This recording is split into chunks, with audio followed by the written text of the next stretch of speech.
la période transitoire en Guinée est dans l'impasse. C'est dans l'impasse. On a connu par le passé des périodes transitoires qui se sont soldées, qui ont été caractérisées par des drames. Le souhait des Guinéens, c'est qu'on n'en vive plus. Qu'on n'en vive plus.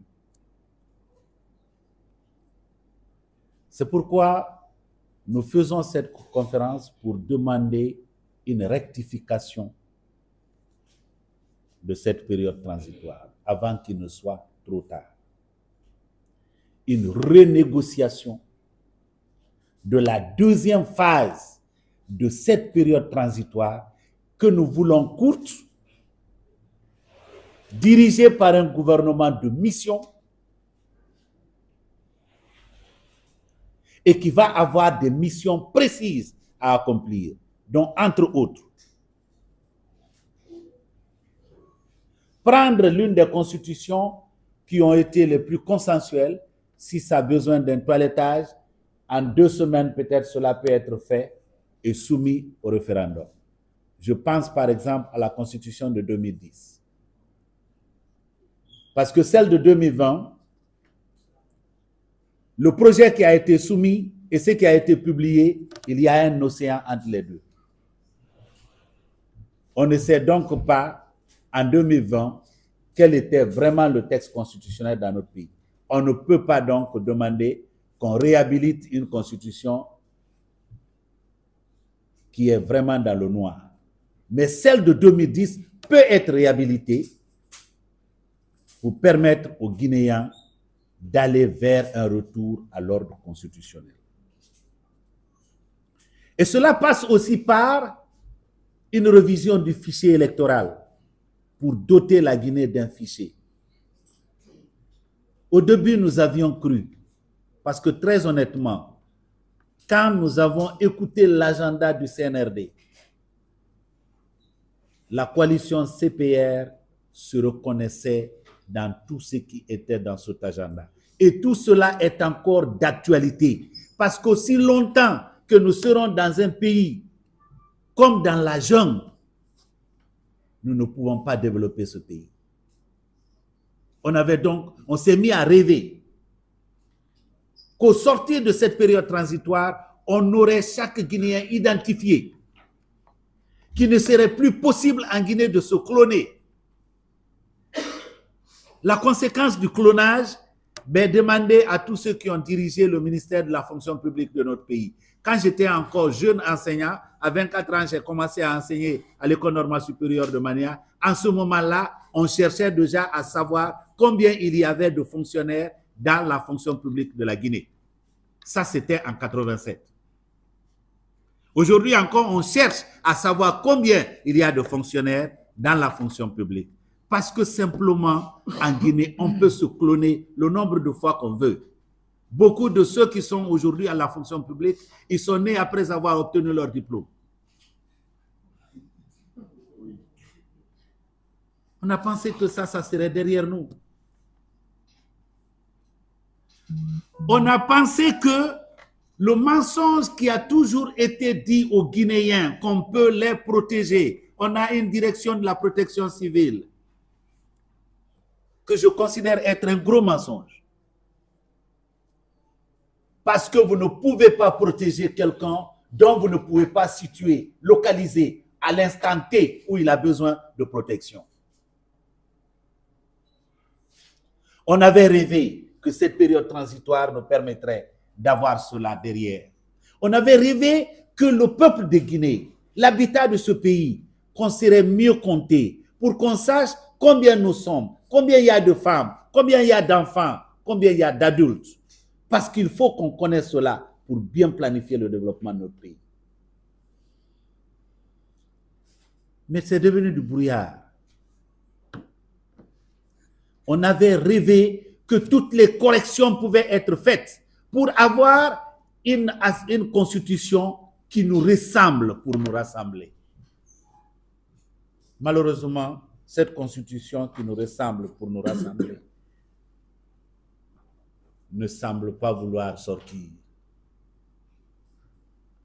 Et voilà toutes les raisons pour lesquelles nous avons pensé qu'il faut aujourd'hui faire, n'est-ce pas, une rectification en sauvant ce qui peut être sauvé, mais en se disant, si on ne s'assoit pas autour de la table pour renégocier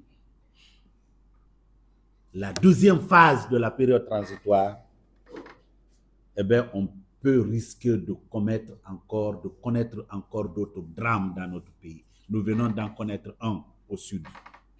On est encore loin de savoir combien de personnes y sont mortes, combien de personnes sont entre la vie et la mort. On nous a promis une commission d'enquête. Elle est en train de travailler, on ne sait pas. Sous d'autres yeux, quand une commission d'enquête est mise pour des drames comme celui-là, au moins une fois par semaine, on vient devant vous, les journalistes, pour dire, nous avons commencé. Est-ce que le bilan a évolué? Parce qu'on a parlé des gens qui sont perdus. Si quelqu'un est perdu en Zéro Corée, ça fait plus de 2 semaines. Si elle n'est pas encore retrouvée, on ne l'a pas encore trouvée dans un centre de santé, dans un hôpital, quelle conclusion peut-on tirer? Est-ce que quelque chose est en train d'être fait?